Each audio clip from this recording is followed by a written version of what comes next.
I was sitting in the courthouse waiting room when I saw them walk in. My parents, Gerald and Patricia. They wore matching smiles, the kind you see on people who think they have already won. Across from me, they whispered to their attorney, confident. I clutched a brown envelope in my hands. Inside was a letter from Uncle Raymond, the man who raised me more than they ever did. They thought the $4.85 million was theirs to control. They had no idea what was inside this envelope. 3 months ago, everything was different. Let me take you back to where this all started. Before I tell you how a single piece of paper changed everything, I want to know, where are you watching from? Drop your city or country in the comments below. If you have ever felt betrayed by the people who were supposed to protect you, hit that like button. And subscribe, because this story gets darker before it gets better. Trust me, you will want to see how this ends. Now let me take you back to where it all started. 3 months ago, at my Uncle Raymond's funeral. It was raining that August afternoon in Portland, Oregon. The kind of rain that makes everything look gray and heavy. I stood beside Uncle Raymond's casket, trying to hold myself together. Raymond Charles Barnett, 71 years old, gone. He was more than an uncle to me. He was the father I never really had. When I was 12 years old, Raymond taught me how to fix cars in his garage. I can still smell the motor oil, still hear his patient voice explaining how a carburetor worked. I am a software engineer now, 28 years old, but those lessons stayed with me. Not just about engines, about integrity, about hard work, about being a man worth respecting. Every Friday night for years, I would drive to his house in Lake Oswego. We would sit in his study, drink coffee that was too strong, and talk about life. He never had children of his own. He told me once that I was the son he wished he had. I did not understand how much that meant until now. At the funeral, I noticed my parents standing far from the casket, Gerald and Patricia. They were not crying. Their faces were blank, almost bored. I thought maybe they grieved differently. Maybe they were holding it in. I gave them the benefit of the doubt. My father walked over and put his hand on my shoulder. "Your uncle was a good man. We will miss him." His voice was flat, empty. My mother joined us. It is a shame he lived alone all these years. At least he had his investments. The way she said investments made my stomach turn. But I pushed the feeling away. They were my parents. Surely they were just awkward with grief. 1 week later, we sat in the office of Mr. Howard Finch. He was Raymond's attorney, a man in his late 60s with kind eyes and a gentle manner. The reading of the will. I expected something simple. Maybe Raymond left me his tools, his car, some keepsake to remember him by. Mr. Finch adjusted his glasses and read from the document. "To my nephew Barnett, I leave my entire estate. This includes my home in Lake Oswego, valued at $1.2 million. My investment portfolio valued at $2.8 million. Cash and other assets totaling $850,000. Total estate value $4.85 million. I felt the air leave my lungs. $4.85 million. I could not process it. I looked at Mr. Finch, then at my parents. Gerald and Patricia sat perfectly still. Too still. They were not angry. They were not shocked. They were calm. That should have been my first warning. My mother smiled at me. "Well, that is wonderful for you, Barnett. Raymond clearly trusted you." My father nodded. "We are happy for you, son." Really. Their reactions felt rehearsed. Hollow, but I was too overwhelmed to notice. I thanked Mr. Finch. I thought about what I could do with the money. Pay off my house. The mortgage was $180,000. Maybe invest in my friend's tech startup. Donate to the charities Raymond cared about. Use it responsibly. Honor his memory. 3 days later, my parents invited me to dinner at their house in Beaverton, the house where I grew up. It should have felt like home. Instead, it felt like walking into a trap I could not yet see. My mother made pot roast and mashed potatoes. We ate and made small talk. After dinner, my father poured himself whiskey and sat across from me at the kitchen table. Barnett, $4.85 million is a lot of money. Too much for someone your age to handle alone. I appreciate the concern, Dad, but I have been managing my finances fine. I work in tech. I understand investments. My mother interrupted. But this is different, honey. This is generational wealth. We have been talking to a financial advisor. She pulled out a folder filled with papers. My father leaned forward. We think it is best if we help you set up a trust. We would be co-trustees, of course, just to protect you. Something cold settled in my chest. Co-trustees. That meant they would have control. I need time to think about this. It has only been a week since Uncle Raymond passed. My father's expression hardened. Do not take too long. These things need to be handled quickly. The warmth drained from the room. I left shortly after the folder of papers still sitting on their kitchen table. Driving home to my apartment in the Pearl District, I could not shake the unease crawling up my spine. I remembered something Raymond told me years ago. Your parents and I, we see the world differently, Barnett. Remember that. At the time, I thought he meant their personalities. Now I wondered if he meant something deeper. The phone calls started 2 days later. Every morning my father called. Every afternoon my mother texted. They sent articles about people who lost fortunes. Do you know how many lottery winners go bankrupt? You are no different without proper guidance. 3 weeks after the funeral, my mother showed up at my office. She brought a man with her. This is Douglas Ward. He is a financial advisor, very experienced. Douglas wore an expensive suit and a smile that did not reach his eyes. He was in his 50s, slick hair, manicured nails. We sat in a coffee shop near my building. Douglas spread documents across the table. Mr. Barnett, your mother is right to be concerned. Without proper structuring, you will lose nearly half to estate taxes. I frowned. Uncle Raymond had estate planners. I am sure he handled that. My mother's voice cracked. Sweetheart, I am your mother. I only want what is best. Why are you being so stubborn? She was not crying, but her eyes were wet. It felt performative, fake. Douglas slid a document toward me, a trust agreement, already prepared. I skimmed it. My parents' names were listed as co-trustees with full authority. I need to consult with my own attorney first. My mother gasped. You do not trust your own parents. Guilt twisted in my gut, but I held firm. I just need to understand this better. I stood and left. Behind me, I heard my mother sob. It sounded hollow. That afternoon, I called a lawyer, Marcus Sterling. He had a reputation in estate law, sharp, honest, and he did not take nonsense from anyone. He was in his late 30s, all business.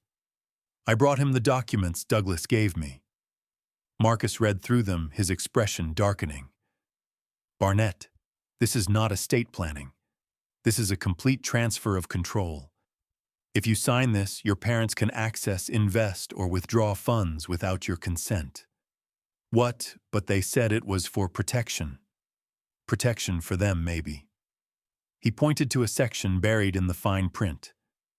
There is a clause here, Section 12. It allows co-trustees to take reasonable compensation. That could mean hundreds of thousands annually. My stomach dropped. Marcus kept digging. He ran a background check on Douglas Ward. Turns out Douglas was not a licensed financial advisor. He was a business associate of my father's. They had worked together on shady real estate deals that skirted the edge of legality. Then Marcus found something worse. Gerald and Patricia were drowning in debt. Their house had a mortgage of $340,000, credit card debt of $87,000. My father's construction business had gone bankrupt the year before. They are not trying to help you. Marcus looked me in the eye. They are trying to save themselves. I sat there stunned. My own parents, the people who raised me. They saw me as a paycheck, an escape route from their financial ruin. I thought about Uncle Raymond. He knew. He knew what they were like. That is why he left everything to me. I told Marcus to cut off all communication with my parents. I needed space. I needed to think. 1 week later, I got an email from Mr. Finch. The subject line read, "Urgent estate matter requiring your attention." My hands shook as I opened it. Gerald and Patricia had filed a lawsuit. They claimed Raymond was not mentally competent when he made his will. They wanted it thrown out. If they succeeded, the inheritance would be divided according to state law. Gerald, as Raymond's brother, would get everything. They had found a doctor willing to testify that Raymond showed signs of dementia. They were going to destroy his final wishes, erase his legacy, steal what he wanted me to have. I called my father. My voice was shaking with rage. "How could you do this? Uncle Raymond loved you?" His response was ice cold. "Love does not pay bills, Barnett." Raymond was sick. He did not know what he was doing. We are family. That money should stay in the family. I am family. You are 28 years old playing with computers. We built this family. That is our money. He hung up. I sat alone in my apartment that night. On my desk was a photograph. Me at 13, standing next to Uncle Raymond in his garage. He was teaching me about engines, his hand on my shoulder, both of us smiling. I looked at that photo and made a decision. I would not let them destroy him. I would fight. Marcus and I worked for 2 months straight. We gathered evidence. Medical records from Raymond's doctor, Dr. Ellen Hughes. She confirmed he had no signs of dementia. We collected emails Raymond sent me in the weeks before he died. Clear, coherent, thoughtful messages. We found letters he wrote discussing his estate plans. Then Marcus discovered something Mr. Finch had been holding. A sealed envelope. Raymond left it with specific instructions. To be opened only if my will is contested. It was the brown envelope I now held in my hands at the courthouse. Inside was a handwritten letter from Raymond, dated 2 weeks before his death. And a video recording. I read the letter in Marcus's office. My hands trembled. Raymond predicted everything. He knew Gerald and Patricia would try this. He wrote Gerald chose greed over family decades ago. I gave him chances. He squandered them. You, Barnett, remind me of the man I wish my brother had been. The video was even more powerful. Raymond sat in his study looking directly at the camera. A notary was present certifying the recording. If you are watching this, it means my brother Gerald has contested my will. I am recording this on August 2nd, 2024. My name is Raymond Charles Barnett. I am 71 years old of sound mind and body. He went on to explain why he disinherited Gerald, why he chose me. It was devastating and beautiful. I cried watching it. Uncle Raymond had protected me even after death. The trial began on a cold November morning. Multnomah County Courthouse. Judge Martha Kensington presided, a stern woman in her early 60s with no patience for games. Gerald and Patricia sat with their lawyer, Byron Hatcher. He was smooth, expensive suit, the kind of attorney who billed by the minute. Byron opened with his case. Raymond Barnett Sr. suffered from cognitive decline.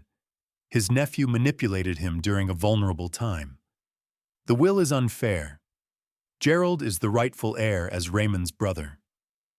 We have an expert witness who will confirm dementia, Marcus countered. Raymond was completely lucid. Gerald and Patricia have clear financial motives. They are buried in debt. Barnett had a genuine relationship with Raymond for over 20 years. My parents sat confidently. My mother even smiled at me like she had already won. It made my blood boil. Byron called his expert witness, Dr. Kenneth Marsh, a psychiatrist they paid $15,000 to review records and give an opinion. He claimed Raymond showed signs consistent with early dementia. Marcus cross-examined him. Dr. Marsh, did you ever meet Raymond Barnett in person? No. Did you interview him? He was deceased when I was hired. So your entire opinion is based on second-hand records. That is standard practice. Marcus pulled out a document. The records you reviewed are from 2019, 5 years before Raymond's death. How are they relevant to his mental state in 2024? Dr. Marsh stammered. He had no good answer. Then we presented our witnesses. Dr. Ellen Hughes took the stand. I saw Raymond 2 weeks before he passed.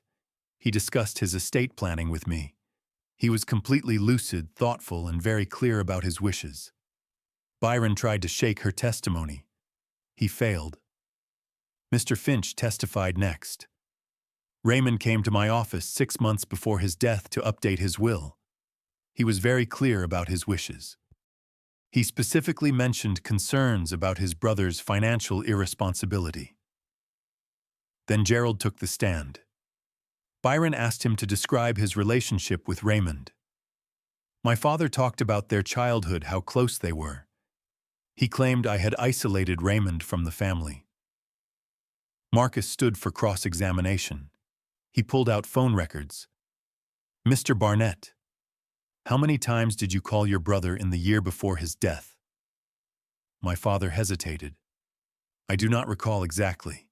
I have the records right here. 3 times. You called him 3 times in 12 months. My father turned red. When did you last visit his home? I visited often. Marcus produced visitor logs from Raymond's gated community. Your last visit was Thanksgiving 2021, 3 years before his death. My father had no response. My mother took the stand next. She tried to cry to play the emotional card. Raymond was like a father to me. We were so close. It broke my heart when Barnett kept us away from him. Marcus was relentless. When was the last time you visited Raymond's home? Mrs. Barnett, I do not recall exactly. The visitor logs show Thanksgiving 2021, 3 years ago. Does that refresh your memory? My mother lost her composure. She snapped at Marcus. You are twisting everything, Judge Kensington warned her. Answer the question, Mrs. Barnett. She could not. Then it was my turn. I walked to the witness stand, my heart pounding. Byron tried to paint me as a greedy nephew, but I told the truth. I talked about Friday nights with Uncle Raymond, about learning to fix cars, about the conversations we had about life integrity values. Uncle Raymond taught me that integrity matters more than wealth. He said Barnett people will always show you who they are. Pay attention. I did not understand it then. I do now. I looked directly at my parents, my own parents. They are not here because they loved Raymond. They are here because they love his money. Byron tried to shake me on cross-examination. Is it not convenient that a 28-year-old inherits nearly $5 million? I kept my voice steady. Convenient I lost the only father figure I ever had. No amount of money replaces that. Judge Kensington nodded slightly. I saw it. Marcus stood. Your Honor, I would like to enter into evidence this sealed letter and video recording left by Raymond Barnett Sr. specifically for this situation. Byron objected. This is highly irregular. Judge Kensington overruled him. I will allow it. The courtroom went silent as the video played. Raymond's face filled the screen. If you are watching this, it means my brother Gerald has contested my will. I am recording this on August 2nd, 2024. My name is Raymond Charles Barnett. I am 71 years old, of sound mind and body. He looked directly into the camera. Gerald, if you are there, I gave you chances. Multiple chances. You chose money over family every time. Barnett, my nephew, is twice the man you ever were. I leave everything to Barnett because he earned it through love, not blood. This is my final wish. When the video ended, the courtroom was silent. My father had turned pale. My mother was crying real tears this time. Tears of defeat. Judge Kensington did not need long to deliberate. I have heard enough. This court finds that Raymond Barnett Sr. was of sound mind when he executed his will. The evidence clearly shows that Mr. Gerald Barnett and Mrs. Patricia Barnett's claims are without merit. She looked directly at my parents. Furthermore, I find this contest to be frivolous and brought in bad faith. The will stands as written. Case dismissed. Then she delivered the final blow.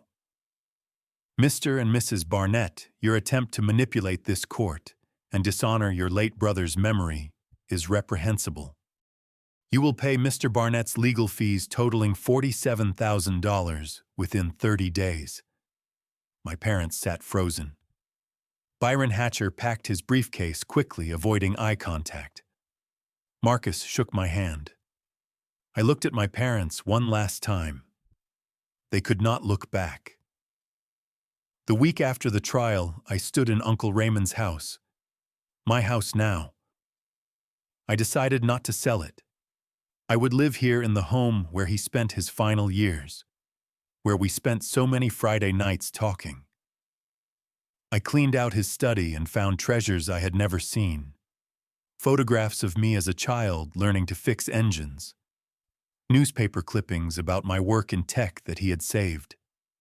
A journal where he wrote about how proud he was of my achievements.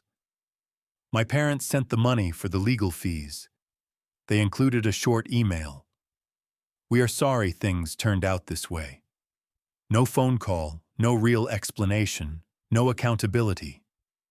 I did not respond. I knew they still did not understand. Maybe they never would. At first the pain was sharp. I felt like I had lost my parents. But slowly I realized something. I did not lose parents. I lost people who only valued me for what I could give them. That is not family. That is transaction. I used the inheritance the way Raymond would have wanted. I established the Raymond Barnett Memorial Scholarship, $500,000 to help students study engineering who could not otherwise afford it. I invested $300,000 in my friend's tech startup. It succeeded. I kept Raymond's house. The rest I invested wisely. Healing took time. I reconnected with friends who supported me through the trial. I started attending the community events Raymond used to go to. A charity that built homes for veterans. A literacy program at the local library.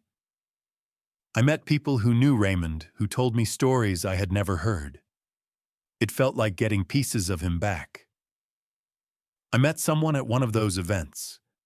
Her name was Sarah. She had lost someone too.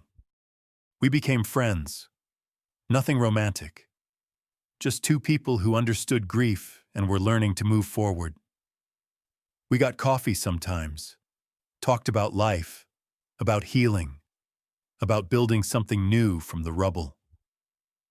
I spent evenings in Raymond's garage, my garage now. There was a vintage Mustang he had been restoring. We started the project together but never finished. I decided to complete it.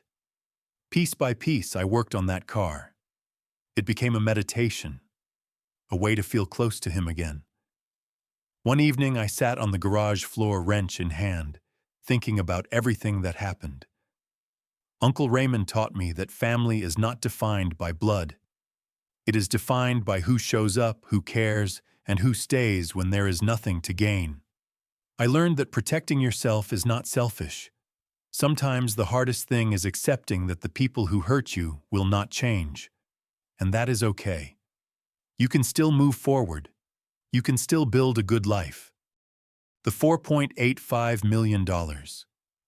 It is just money. What Raymond really gave me was the example of living with integrity, of being a man worth respecting, of choosing character over convenience. I still drive past my parents' house sometimes. I do not stop. Maybe one day I will be able to forgive them. Not for their sake, but for mine. But for now, I am focused on building a life Raymond would be proud of. And honestly, that is more valuable than any inheritance. I looked at the Mustang, its engine finally running smoothly after months of work. I smiled. Thanks, Uncle Raymond, for everything. Have you ever had to stand up to family for what was right? Drop your story in the comments. I read every single one. If this story resonated with you, hit that like button. Subscribe if you want more real-life stories about finding strength in hard times. And share this with someone who needs to hear that protecting yourself is not selfish, it is necessary. Thank you for listening to my story. I hope it reminds you that integrity is worth fighting for. Take care of yourselves out there. You deserve people who value you for who you are, not what you can give them.